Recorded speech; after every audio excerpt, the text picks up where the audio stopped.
The massive dome of Nexus Prime gleamed under three suns as ships from across the galaxy landed on its surface. Inside the Great Council chamber, representatives from dozens of alien species gathered for their quarterly meeting. The air buzzed, with translated voices speaking in hundreds of languages. Ambassador Zethkri stood tall on his 6 legs, his blue skin shimmering as he reviewed military reports. The Altarian had commanded coalition forces for over 50 years. To him, the EO, galaxy was peaceful except for one problem: the mysterious attacks on outer colonies.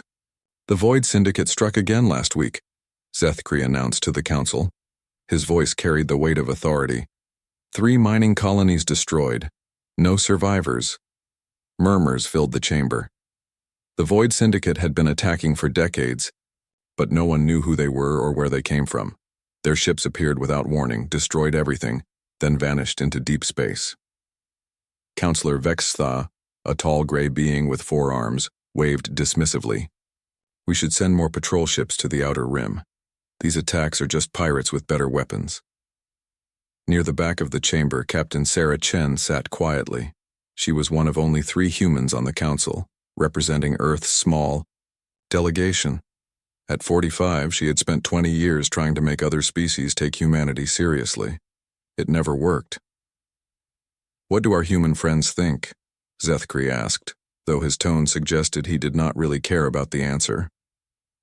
Sarah stood up slowly. We believe the threat is more serious than you realize. These are not random pirate attacks. Several alien delegates made sounds that translated as laughter. Humans had only joined the coalition 800 years ago. To species that lived for thousands of years, humans were still newcomers. Humans have been in space for barely 1,000 years, Vextha said with a sneer. What could you possibly know about galactic threats? Sarah felt her face grow hot with anger, but she kept her voice calm. Sometimes fresh eyes see things that old ones miss. The council moved on to other matters: trade disputes, border disagreements, and resource allocation. Sarah listened with half her attention. The other half worried about the attacks. Something about them felt familiar, though she could not say why. Hours passed. The meeting was nearly over when alarms began to ring throughout the station. Emergency lights flashed red as automated voices announced an incoming priority alert. Massive energy signature detected in Sector 7, the station's AI announced. Unknown vessel approaching Coalition space. Size estimate, recalculating. Size estimate exceeds all known vessel classifications. The council chamber erupted in noise. Delegates shouted questions in dozens of languages. On the main screen, a sensor reading appeared that made everyone fall silent. The object was huge, bigger than any ship ever built. Its energy output suggested technology far beyond what any coalition species possessed. Could this be a new Void Syndicate weapon? Someone asked. Zethkri studied the readings with growing concern. The energy patterns are unlike anything we have seen before. This could be their main assault vessel. Sarah stared at the screen and felt her blood turn to ice. The energy signature looked wrong to everyone else, but to her it looked terrifyingly familiar. Deep in her memory, she recalled classified files she had read during her military training, files about humanity's early space exploration before they joined the coalition. We need to mobilize the fleet immediately, Zethkri declared. All available ships to converge on the outer defense perimeter. The other delegates agreed quickly. Within minutes, orders went out across coalition space. Hundreds of warships began moving toward the mysterious contact. Sarah tried to speak up. Wait, we should try to communicate first. There is no time. For human caution, Vextha interrupted. This is clearly a threat. But Sarah was not thinking about caution. She was thinking about something much more dangerous. The possibility that the approaching ship was not an enemy at all. As the council session broke up, Sarah hurried to her private office. Her fingers shook as she accessed the most classified human databases. Information that was supposed to be destroyed centuries ago. Records of humanity's first contact with hostile aliens, long before they met the coalition. The files painted a picture very different from the official history. Humanity had not stumbled into space exploration peacefully. They had been forced into it by an attack on Earth's outer colonies, an attack by beings that came from outside normal space. Sarah found what she was looking for in a file marked Project Deep Guardian. The energy signatures matched perfectly. The approaching ship was using human technology, very old human technology that was supposed to be lost forever. She grabbed her communicator and tried to reach Zethkri. "Ambassador, I need to speak with you immediately. The approaching vessel is being handled by competent military forces." Zethkri cut her off. "Perhaps humans should focus on what they do best, staying out of the way." The connection ended. Sarah stared at her screen in horror. The Coalition fleet was racing toward what they thought was an enemy superweapon. But if Sarah was right, they were about to attack humanity's greatest secret. On her screen, the massive energy signature continued its steady approach toward Coalition space. Whatever was coming, it had been traveling for a very long time, and according to the classified files, it should have been destroyed 800 years ago. Sarah made a decision that would change everything. She opened an emergency channel to Earth's government and sent a single message: "The Prometheus is coming home." Across the galaxy, alarms continued to ring as the largest military mobilization in Coalition history began. But none of them knew they were preparing to fight the very people who had been protecting them all along. 1,200 years ago, Earth was a very different place. Humans had just begun to explore beyond their solar system when the first attack came. Ships appeared from nowhere, destroying Mars' colony in minutes before vanishing back into the void. Admiral Marcus Webb stood on the bridge of the newly constructed UES Prometheus, watching his crew make final preparations. The massive ship stretched 15 kilometers from bow to stern, the largest vessel humanity had ever built. It had taken 50 years, and the resources of 12 worlds to complete. "Sir, all fighter squadrons report ready," his tactical officer announced. Webb nodded grimly. The Prometheus carried 3,000 fighter craft and a crew of 50,000. It was humanity's answer to an enemy they barely understood. Beings that seemed to exist between dimensions, striking without warning, then disappearing. "Take us out of Earth orbit," Webb ordered. "Set course for the galactic rim." The plan was simple but desperate. The enemy attacks were increasing. Earth's colonies were being destroyed faster than they could be rebuilt. Someone had to go out there and find the source of the threat. "Remember," Webb told his crew over the ship's communication system, "officially, this mission does not exist. If we succeed, no one will ever know what we did. If we fail, humanity may not survive long enough to remember us." The Prometheus jumped to faster than light speed, beginning a journey that was supposed to last 5 years. None of them knew it would actually last 8 centuries. In the present day, Captain Sarah Chen stood in Earth's Global Defense Command Center, trying to convince her superiors that disaster was approaching. "The energy signature is definitely the Prometheus," she insisted, showing the data to General Harrison, Earth's senior military officer. Harrison shook his gray head. "That's impossible, Captain. The Prometheus was destroyed over 800 years ago. The historical records are clear." "The official records are lies," Sarah shot back. "I've seen the classified files. The Prometheus wasn't destroyed. It was sent on a deep space mission to find and stop the beings that were attacking our colonies." "Even if that were true," Harrison said slowly, "everyone aboard would be long dead by now." Sarah pulled up another file on her tablet. "Not if they had access to the medical technology they were reportedly carrying: advanced life extension systems, cryogenic pods, genetic therapy. The Prometheus was equipped for a very long mission." Across the galaxy, the Coalition fleet continued its approach toward the mysterious vessel. Admiral Zethkri commanded from his flagship, a powerful dreadnought called the Storm of Altair. Around him, 200 Coalition warships formed a massive battle formation. "Target is now within long-range sensor range," his sensor officer reported. "I'm reading. This cannot be correct." "What is it?" Zethkri demanded. "Sir, the vessel appears to be 15 kilometers in length. It's larger than our entire combined fleet." Zethkri felt a chill run through his body. The largest coalition ships were barely 3 kilometers long. This thing was 5 times bigger than anything in their fleet. Are you certain of these readings? Yes, sir. And there's something else. The hull shows extensive battle damage, scorch marks, impact craters, sections that have been completely rebuilt. This ship has been in combat for a very long time.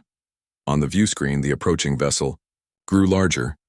Its hull was dark gray, scarred by countless battles. Strange weapon systems jutted from its surface, designs that looked both ancient and impossibly advanced. Sir, we're receiving a transmission, the communications officer announced. Put it through, Zethkri ordered. Static filled the bridge, then a voice speaking in an old Earth dialect that the translation computer struggled with. Coalition vessels, this is Admiral Marcus Webb of the United Earth Expeditionary Force, commanding the UES Prometheus. We are returning to Coalition, space after extended deep space operations. Request immediate conference with Earth government and allied forces. The bridge fell silent. Zethkri stared at the screen in disbelief. Earth had been a Coalition member for 8 centuries, but there was no record of any United Earth Expeditionary Force. How do you respond to an impossible message from dead people? His tactical officer whispered. Meanwhile, on Nexus Prime, emergency sessions of the Coalition Council had been called. Representatives gathered in confusion and fear as reports came in about the massive human vessel. Councillor Vextha paced back and forth, his forearms gesturing wildly. This proves that humans have been lying to us for centuries. They've been hiding advanced military technology. We don't know that, another delegate protested. This could be some kind of deception by the Void Syndicate. Using human language and human ship designs? Vextha snapped. Don't be ridiculous. In Earth's archives, robotic systems that had been dormant for centuries suddenly activated. Files that were thought destroyed began to surface.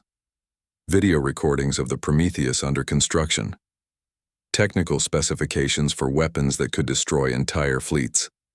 Medical records for Admiral Webb and his crew, showing life extension. Treatments that could keep humans alive for 1,000 years. Sarah Chen received a call from the archive systems. Captain, you need to see this.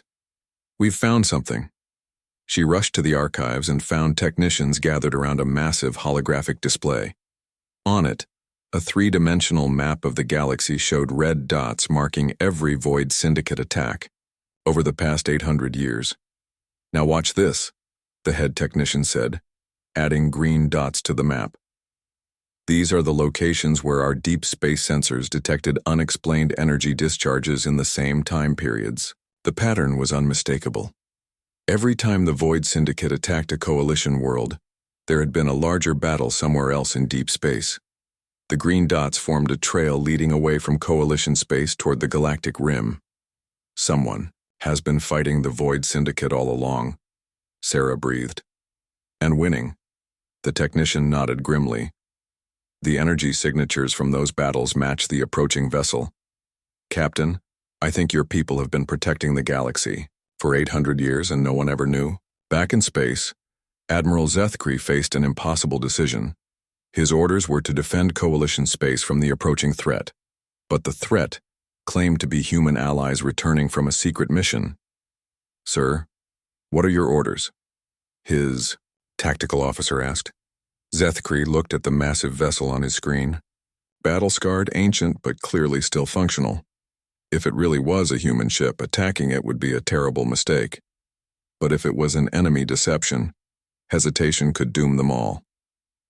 Maintain formation, but do not target, he finally decided. And get me a direct communication channel to Earth. I think we're about to learn that humans are much more than they've been pretending to be. The Prometheus continued its steady approach, carrying secrets that would change the galaxy forever. The UES Prometheus emerged from its final faster-than-light jump, like a ghost returning from the dead. Coalition sensors across 3 star systems detected the massive energy signature as the ancient human supercarrier dropped back into normal space. Admiral Zethkri stood on his bridge, watching the impossible sight on his main screen. The ship was even larger than the sensors had indicated. 15 kilometers of battle-scarred hull stretched across space, bristling with weapons that no current technology could identify. "Sir, we're receiving another transmission," his communications officer reported. "It's on multiple human frequencies, including some that were discontinued centuries ago." "Put it through," Zethkri ordered. The voice that came through the speakers was clear and strong, despite speaking a dialect of English that translation computers labeled as archaic human military. "Coalition Command. This is Admiral Marcus Webb, Commanding Officer of the United Earth Expeditionary Force Deep Space Fleet. We are requesting immediate docking clearance and a priority conference with Earth's Governing Council. We carry critical intelligence regarding the threat you call the Void Syndicate." The bridge crew exchanged glances. The Void Syndicate was classified information, not something that should be known to anyone outside Coalition command structure. "Admiral Webb," Zethkri spoke carefully. "Your vessel is not recognized in any Coalition databases. Please identify yourself and state your intentions." A long pause followed. When the human voice returned, it carried a note of weary frustration. "Ambassador Zethkri, your voice patterns match our records. 847 years ago, your predecessor briefed my crew on Coalition defensive protocols before our departure. I understand you may find our survival difficult to believe, but we have a job to finish." Zethkri felt his blood chill. His predecessor had died 600 years ago. The historical records of that time period were incomplete, but if this human truly remembered events from so long ago. On Earth, emergency meetings continued in the Global Defense Command. Captain Sarah Chen stood before a room full of generals and politicians trying to explain the impossible. "The Prometheus was sent out in 2387, she said, displaying archived documents on the main screen. Its mission was classified beyond the highest levels. Even most of Earth's government didn't know what it was really doing." General Harrison studied the documents with growing amazement. These technical specifications, the weapon systems alone are more advanced than anything we have today. How is that possible? "Because the Prometheus wasn't just a warship," Sarah explained. "It was a mobile research and development platform. The crew included thousands of scientists and engineers. Their mission was to find and study the enemy, then develop weapons to stop them. And they've been out there for 8 centuries, fighting a war that the rest of the galaxy doesn't even know exists." The room fell silent, as everyone absorbed the implications. Finally, the Earth's president spoke up. "Captain Chen, you're our liaison to the Coalition Council. I'm promoting you to Admiral and placing you in charge of this situation. Find out what these people want and what they've learned." Meanwhile, the Prometheus continued its approach to Coalition space. On its massive bridge, Admiral Marcus Webb reviewed status reports that told the story of 8 centuries of warfare. At 847 years old, Webb looked no older than 50 thanks to advanced medical technology. His crew had taken turns in cryogenic sleep, rotating active duty to spread the burden of their long mission. They had lost ships, built new ones, discovered technologies that would revolutionize galactic civilization, and fought enemies that Coalition forces couldn't even detect. "Sir, we're receiving communications from multiple Coalition flagships," his communications officer reported. "They're demanding full identification and mission details." Webb smiled grimly. "Tell them they're about to get both, whether they want them or not, and patch me through to Earth. It's time my government learned what we've been doing in their name." The transmission reached Earth's communication center, and within minutes Sarah Chen found herself looking at a holographic image of a man who should have been dead for centuries. "Admiral Chen," Webb said, noting her new rank insignia. "I see. Earth finally decided to take this seriously." "Admiral Webb," Sarah replied, still struggling to believe what she was seeing. "The Coalition thinks you're an enemy vessel. We need to establish your identity before they do something we'll all regret." Webb's expression darkened. "They can try to stop us if they want, but after 800 years of keeping them safe, I'm not in the mood for galactic politics." He gestured off-screen, and Sarah heard orders being given in the background. On her tactical display, she watched in amazement as the Prometheus began to reveal its true capabilities. Fighter bays opened along the massive ship's hull. Not just a few launch tubes, but dozens of hangar-sized openings. Small ships poured out by the hundreds, each one larger than a coalition fighter and moving with impossible speed and precision. "Admiral Webb," Sarah said urgently, "you're making the coalition nervous. They have 200 ships out there." "I know exactly what they have," Webb replied calmly. "We've been monitoring coalition communications for decades. Your forces are impressive by current standards, but they're not equipped to fight the real enemy." On Admiral Zethkri's flagship, alarms began ringing as sensors detected the launch of hundreds of fighter craft from the human vessel. Each fighter showed energy readings that matched coalition frigates. "Sir, we should consider this a hostile act," his tactical officer suggested. "No," Zethkri said slowly, watching the display. "Look at their formation. They're not attacking, they're demonstrating." He was right. The human fighters formed perfect geometric patterns around the Prometheus, showing off maneuvers that should have been impossible. They moved like they were controlled by a single mind, executing formations that would have taken coalition pilots years to master. "Get me Admiral Chen on Earth," Zethkri ordered. "I think we need to have a very serious conversation about what humans have really been doing for the past 8 centuries. The transmission connected, and Sarah found herself mediating between 2 military commanders who were about to learn that everything they thought they knew about galactic politics was wrong. "Admiral Zethkri," Webb said through the connection, "your people have been fighting the Void Syndicate for decades with minimal success. We've been fighting them for 8 centuries and winning. I think it's time we compared notes." Webb's next words would echo through the Coalition Council chambers and change galactic civilization forever. "The enemy you've been facing is just their scouting force. The real invasion hasn't started yet, but it's coming, and your current military capabilities are completely inadequate to stop it." The truth was finally about to come out, and the galaxy would never be the same.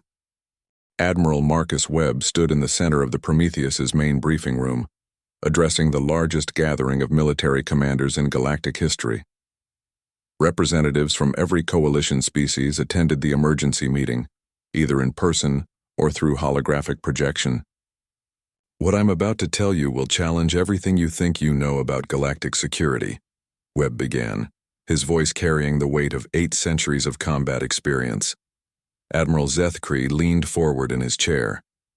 "Admiral Webb, our records show that humans first encountered the Void Syndicate only 50 years ago, the same as the rest of us." Webb's weathered face showed something between amusement and pity. "Admiral, humans first encountered these beings 1,200 years ago. What you call the Void Syndicate destroyed our Mars colony and killed 3 million people in their opening attack." The room erupted in shocked murmurs. Captain Sarah Chen, now Admiral Chen, stepped forward to support Webb's statement. "I've verified the historical records," she announced. "The attack on Mars was covered up and written off as an industrial accident. The real story was classified beyond the highest levels of Earth government." Webb activated a holographic display that showed the galaxy from a perspective no one had ever seen before. Red indicators marked thousands of locations beyond the galactic rim. "These are Void Syndicate staging areas," Webb explained. "They exist partially outside normal space-time, which is why your sensors can't detect them. They've been building up their forces for over a millennium, probing our defenses, learning our weaknesses." Counselor Vextha stood up angrily. "This is impossible. If such a threat existed, the Coalition would have detected it." "Would you?" Webb asked quietly. He manipulated the display, showing green dots scattered throughout Coalition space. "These represent every successful defense against Void Syndicate attacks over the past 800 years. Your victories, Admiral Zethkri." Zethkri studied the pattern with growing unease. "I commanded most of those operations personally. We developed successful tactics through experience and adaptation."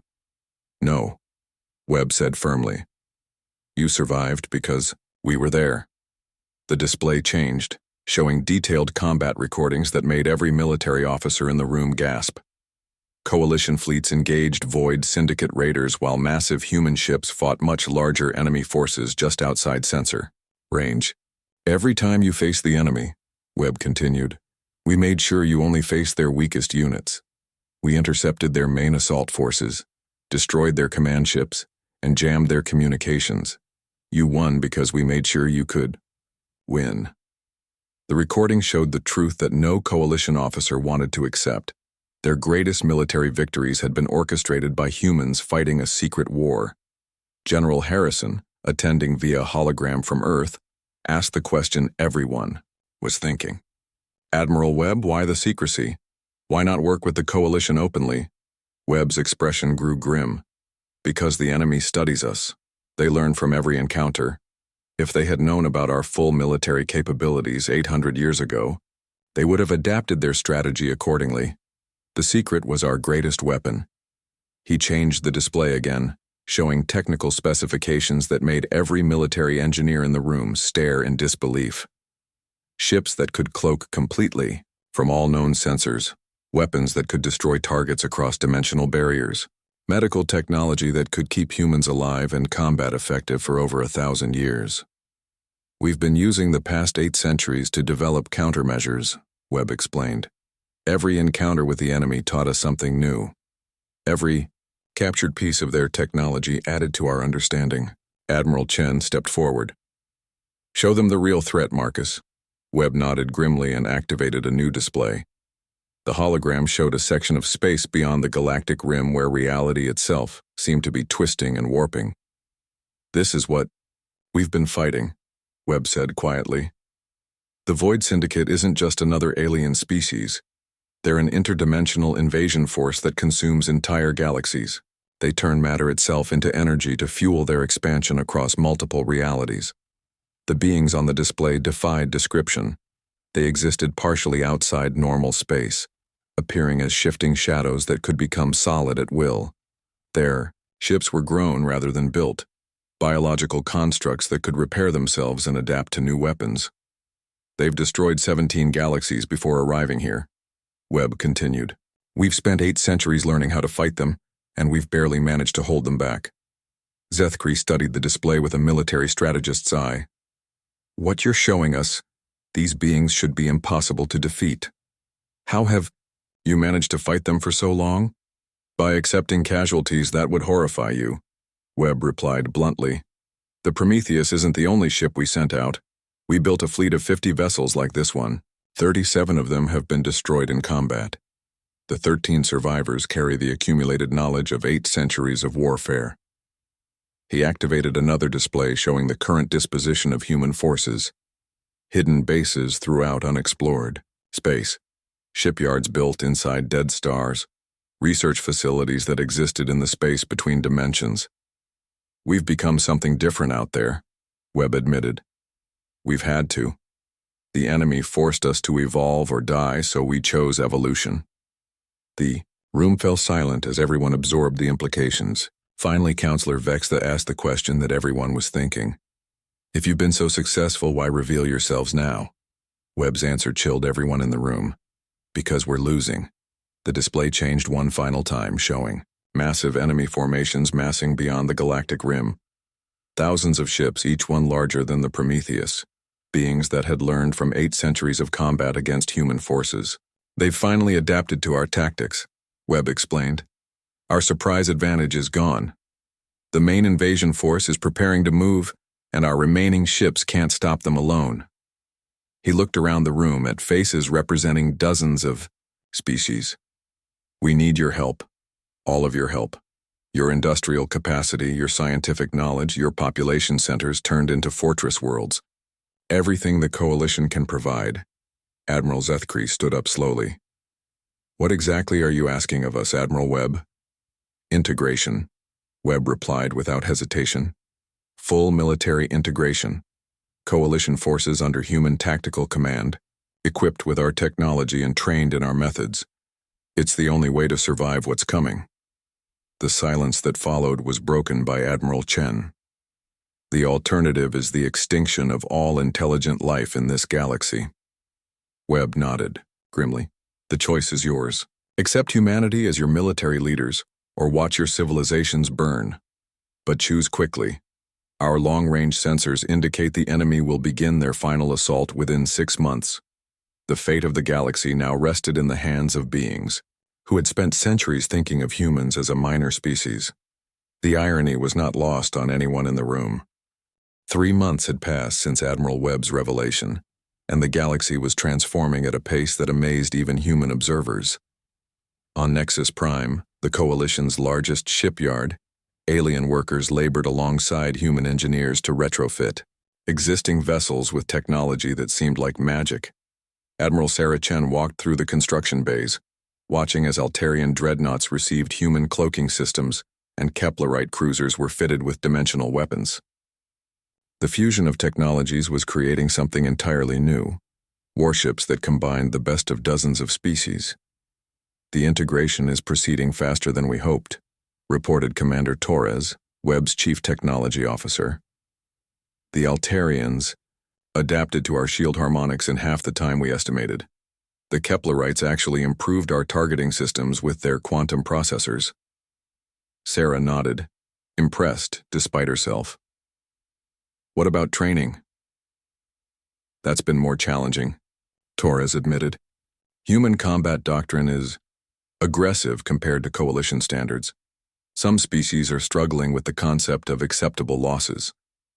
On the training station orbiting Nexus Prime, that struggle was playing out in real time. Admiral Zethkree stood in a command simulator, sweat beading on his blue skin as he faced a scenario that would have been unthinkable 3 months ago. Enemy forces are breaking through the left flank, his tactical officer reported. Recommend pulling back to regroup. Negative, Zethkree replied, repeating lessons learned from human instructors. Deploy fighter squadrons 7 through 12 to hold the line. All ships maintain attack formation. The human training officer, Colonel Banks, watched approvingly. Good decision, Admiral. In conventional Coalition doctrine, that retreat would be logical. Against the Void Syndicate, it would be suicide. Zethkree's simulation ended with a tactical victory, but at a cost that would have horrified him months earlier. 30% casualties were considered acceptable in human military doctrine when facing an enemy that took no prisoners and showed no mercy. How do your people live with such losses? Zethkree asked Colonel Banks after the simulation ended. Banks was quiet for a moment. By remembering what happens to entire worlds when we fail. Admiral Webb's forces have seen planets drained of all life, their populations converted into energy to feed enemy war machines. After witnessing that, losing 30% of a fleet to save billions of lives seems like a bargain. Meanwhile, in the deep space shipyards that humanity had built over 8 centuries, production reached levels that strained the laws of physics. The Titan Foundry, built inside a dead star, produced 1 new warship every 6 days. The Phantom, yards existing partially outside normal spacetime, constructed vessels that could phase between dimensions. Admiral Webb stood on the command bridge of the newly commissioned UES Prometheus II, watching the final phases of the galaxy's preparation. The new ship was twice the size of the original, incorporating 8 centuries of technological advancement and lessons learned from countless battles. Sir, we're receiving reports from all sectors, his communications officer announced. Fleet integration is at 85%. All major Coalition worlds have completed fortress upgrades. The new ships are reporting ready for combat operations. Webb nodded, but his expression remained grim. What about the enemy?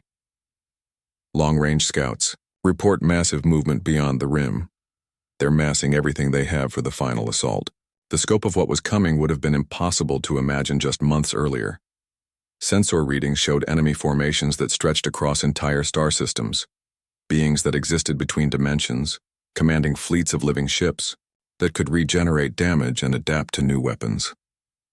On Earth, Admiral Chen addressed the largest gathering in human history.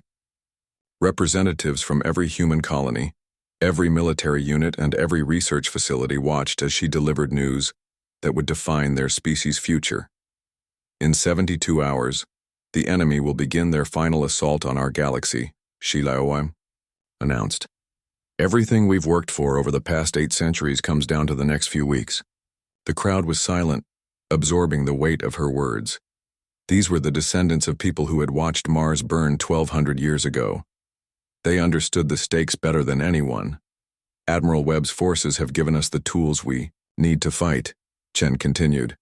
Coalition species have provided industrial capacity and scientific knowledge beyond our wildest hopes. Now we face the test that will determine whether intelligent life continues to exist in this galaxy. In the Void Syndicate staging areas beyond the galactic rim, beings that defied human understanding prepared for an assault that had been planned for over a millennium. They had learned from 8 centuries of conflict with human forces.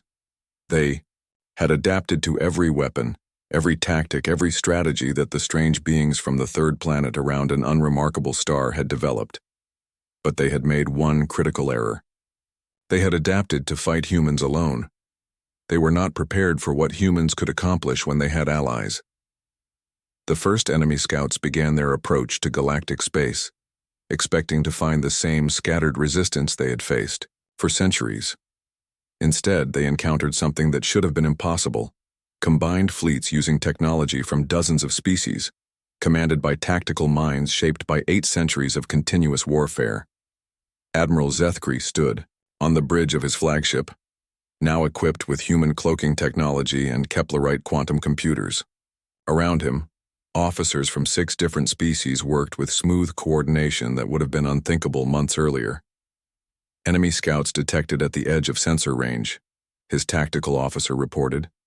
Configuration matches human intelligence. Reports. Deploy stealth fighters and maintain formation, Zethkri ordered. Remember, we're no longer fighting with coalition doctrine. We're fighting to win.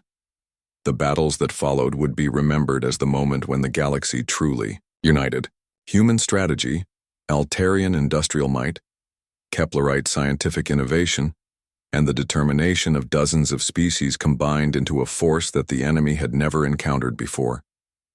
Admiral Webb watched the initial engagements from the Prometheus, his command center, feeling something he hadn't experienced in 8 centuries. Hope. Sir, preliminary reports are coming in, his intelligence officer announced. Enemy forces are showing confusion at our new tactics. They're not adapting as quickly as expected. Good, Webb replied. They spent 800 years learning to fight humans. They have no idea how to fight a galaxy. The real battle was about to begin, and for the first time since Mars burned, humanity was not fighting alone. The final battle for the galaxy began at 0347 Standard Galactic Time, when long-range sensors detected the main Void Syndicate fleet emerging from interdimensional space. The enemy force was larger than anything the Coalition had ever imagined. Thousands of living ships that pulsed with dark energy, commanded by beings that existed between realities. Admiral Marcus Webb stood on the bridge of the Prometheus II, surrounded by holographic displays showing the positions of Allied forces throughout the galaxy. After 8 centuries of fighting alone, humanity finally commanded the united fleets of dozens of species. All Coalition forces report ready, Admiral Sarah Chen announced from her position aboard the Joint Command vessel. Integration protocols are active. We're as ready as we'll ever be. Webb nodded grimly. Remember, everyone, this isn't about winning individual battles. The enemy can regenerate their forces as long as their dimensional anchors remain active. We have to strike at their core infrastructure while holding the line everywhere else. The enemy fleet moved with terrifying coordination. Ships that were part biology, part technology, stretched across space in formations that hurt to look at directly.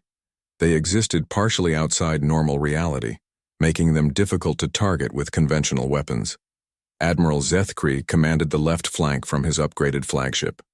Around him, Altarian dreadnoughts equipped with human cloaking technology moved in perfect formation, with Keplerite science vessels carrying dimensional disruptors. Enemy contact in 30 seconds, his tactical officer reported. Configuration matches human intelligence. They're deploying reality shapers. Zethkri had trained for this moment for months, but facing the actual enemy was still a shock. The Void Syndicate ships seemed to bend space around themselves, making distance and direction meaningless concepts. All ships, engage cloaking systems, Zethkri ordered. Execute attack pattern Omega-7. The Coalition ships vanished from enemy sensors, using human stealth technology that the Void Syndicate had never encountered. For 8 centuries, they had adapted to fight visible human ships. They were not prepared for enemies that could strike from complete invisibility. The first salvo from the coalition fleet tore through enemy formations with devastating effect. Dimensional weapons developed through centuries of human research bypassed the enemy's reality-shifting defenses, striking ships that thought themselves untouchable. But the enemy adapted quickly. Within minutes, their sensors began penetrating the cloaking fields, and return fire filled space with energies that turned matter into pure destruction. On the right flank, Admiral Chen commanded a mixed force of human carriers and alien support vessels. Her ships launched fighter squadrons that moved like flocks of deadly birds, each pilot trained in combat techniques developed over 8 centuries of warfare. Enemy destroyers breaking through the center, her tactical coordinator reported. They're targeting the Keplerite research vessels. Deploy Squadron 7 through 15, Chen ordered. Protect those ships at all costs. We need their quantum processors to maintain fleet coordination. The battle raged across multiple star systems, with forces maneuvering through space and time itself. Enemy ships phased between dimensions to avoid attacks, while coalition forces used technology that allowed them to follow their targets into alternate realities. Deep in the enemy fleet, Admiral Webb led a strike force aboard the Prometheus II toward the heart of the Void Syndicate formation.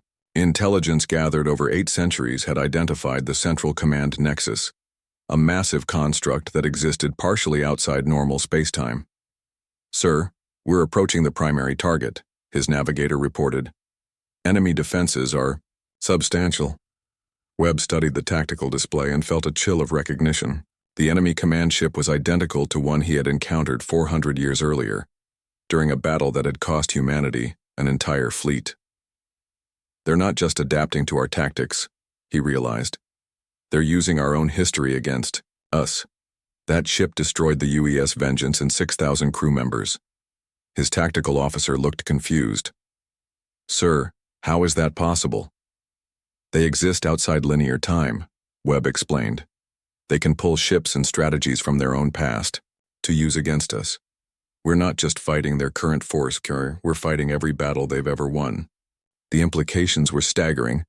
The enemy could theoretically deploy infinite forces by drawing from their own timeline. But Webb had learned something during 8 centuries of warfare that his opponents didn't understand. Humans were very good at learning from their mistakes. "All ships, implement Protocol Lazarus," Webb ordered. "We're going to show them that we can use history too." Around the Prometheus II, space began to shimmer as human ships activated technology that had never been used in large-scale combat. Temporal displacement fields allowed the coalition fleet to pull their own vessels from alternate timelines, ships that had been destroyed in previous battles, crewed by versions of themselves from parallel realities where those battles had been won. The enemy found themselves facing not just the current coalition fleet, but versions of that fleet from dozens of different timelines. Ships they had destroyed reappeared with knowledge of how they had been defeated, ready to turn the tables. Admiral Zethkri watched in amazement as a duplicate of his own flagship materialized beside him, commanded by a version of himself that had survived battles he had only heard about in reports. "This is Zethkri Prime," the duplicate announced over communications. "My timeline's Chen developed a counter to their reality shapers. Transmitting technical specifications now." Across the battle zone, coalition forces began receiving tactical updates from their own alternate selves. Strategies that had failed in one timeline proved successful in another. Weapons that had been theoretical became practical when deployed by crews with experience using them. The enemy command construct, faced with an impossible situation, began to retreat toward the dimensional barrier that separated their reality from normal space. But Admiral Webb had anticipated this move. "All ships, final assault pattern," he ordered. "We end this here and now." The combined coalition fleet, reinforced by their own parallel selves, launched a coordinated attack that struck the enemy command ship across multiple dimensions simultaneously. The massive construct, which had existed for millennia, finally began to collapse as its reality anchoring systems overloaded. As the enemy command ship died, something unexpected happened. Across the battle zone, Void Syndicate vessels began to shut down as if their controlling intelligence had been severed. The beings that had threatened the galaxy for over a millennium were not independent entities. They were all connected to the central nexus. "Sir, enemy forces are going offline across all sectors," Admiral Chen reported. "It's like they're all controlled by a single mind, and we just destroyed their brain." Webb nodded slowly, watching as thousands of enemy ships drifted powerless in space. 8 centuries of fighting, and it comes down to cutting the head off the snake.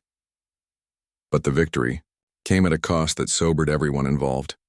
Nearly half of the Coalition fleet had been destroyed, and entire star systems bore the scars of weapons that had reshaped reality itself. In the aftermath, as rescue operations began and the galaxy started to count its losses, a new order emerged. Humanity, no longer the minor species that other races had dismissed, found itself at the center of galactic civilization. Admiral Webb stood on the observation deck of Nexus Prime, looking out at the combined fleets of dozens of species. Ships that bore the scars of the greatest battle in galactic history, crewed by beings who had learned to fight as one people instead of separate races. Admiral Chen joined him, both of them showing the exhaustion of leaders who had carried impossible burdens. "So what happens now?" Chen asked. "We've proven that humans can lead a galactic alliance, but can we build a galactic peace?" Webb was quiet for a long moment.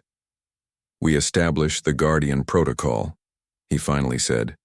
"Permanent human fleets, stationed beyond the rim, watching for threats that might emerge from other dimensions or other galaxies. We make sure this never happens again." "And the Coalition?" "Becomes something it was never meant to be," Webb replied. "A true military alliance, instead of a diplomatic club, with humans providing strategic leadership and other species providing the industrial and scientific base to support it."